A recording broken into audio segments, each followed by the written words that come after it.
Hey ho YouTube, this is attempt number 5, I think, to do this video.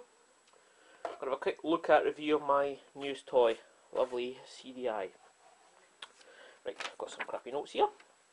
Okay, CDI, first announced to the public in 86, began working on it in 84.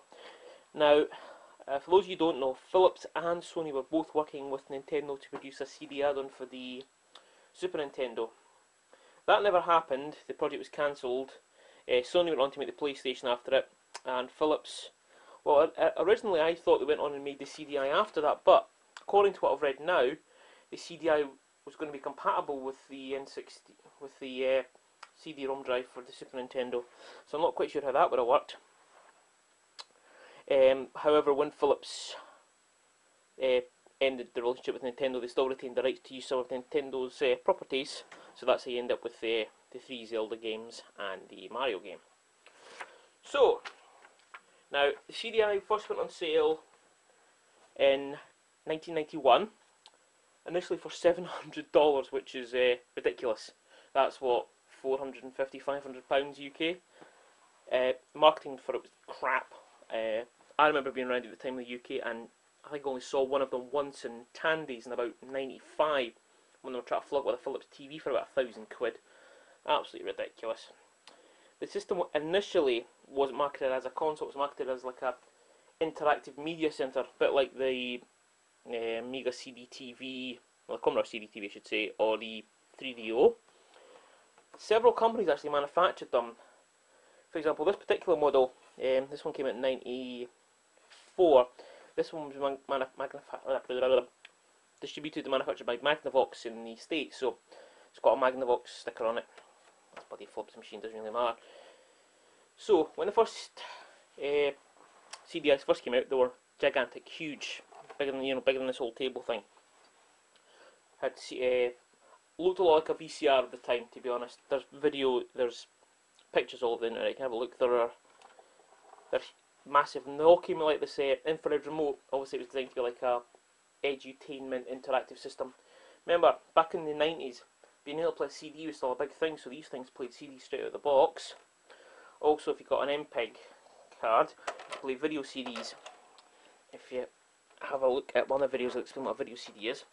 This particular one comes with an MPEG card. That's it here. This was an add-on you had to buy. This enables you to play the video CDs. However, it will play audio CDs and photo CDs right out of the box. So there are literally dozens of models of these things. There's dozens and dozens and dozens. There's built-in TVs with them. There's even a portable version. Now, as an initially marketed, interactive media market, so there's a lot of edutainment titles. You know, the Sesame Street, word games, math games, all that kind of stuff. Then they kind of moved into the gaming market a bit with it. Now, this one that came out in 1994, this was a cheapo, cost-reduced version that was aimed at the games market, trying to compete with the other games machines at the time, the 3DO, the Mega CD, Sega CD, whatever you want to call it. So let's have a quick look at this one. Right, first thing is, you can tell it's pretty cheap and light. There's only one controller input port. Most of the other ones had one on the front, one on the back. Now, the controller that I got with it, the spoon, this plug looks suspiciously like a Mac keyboard plug from way back when. In fact, I'm sure it is. The cable is long, very long. I've measured it. It's over 3.5 meters, so that's over 12 feet long. Basically, I think so you can sit on your couch and use this as like a remote. As I said, the earlier versions had the infrared remote. However, this one's missing the infrared port, so can't use infrared remote on this one. Right. So over on the side here. Power button. On top. Just a single speed CD-ROM drive in here. Now the machine runs at 15.5 megahertz. It uses a 68000 series chip, 070 chip. So it has a little bit in common with the old Amigas and Apple Macs. They were using those kind of chips in a while. Now, look at the back here. This is where it really gets me. On the back, right. First of all, I thought that was like some kind of proprietary modem connector, but no, that's actually the power connector. It comes in from the most stupidest connector I've seen for a power adapter in my life.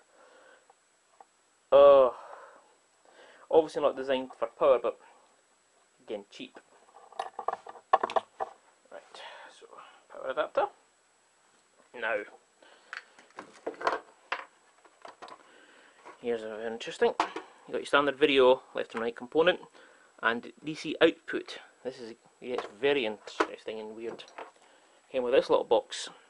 The idea is you plug it into the video and the DC.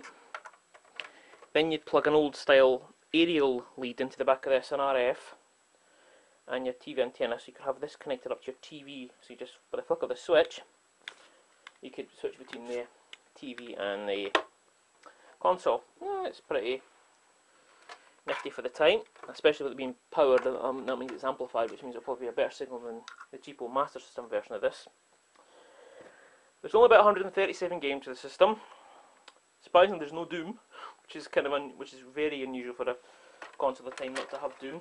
In fact, there aren't really any first-person shooters. I've got Lemmings in it just now. I'll be doing a review of that in a while. It was voted the 5th worst console of all time in a poll not too long ago. I think that's a bit unfair, to be honest, because, as I said, it wasn't really a games console to start with. I mean, it even says here, CD Interactive Player. It's a box that goes on your TV. You know, it happens to play games, but also does movies and all this kind of stuff. It's basically, I suppose you could call it an early version of like an Xbox or a PS3, but this version here is quite light. This is the cost, as I said, the cost reduced. Now, when this came out in '94, the sales were dropping off drastically, and in fact, 4 years later, Philips dropped the machine anyway. So, with those Wiki says 137, but I think it's closer to 140 because there are a few homebrews come out. But that's my quick overview of the CDI, guys. Thanks for watching. Stay tuned. There'll be some more videos of this coming up. But thanks for watching. Catch you next time. Bye bye.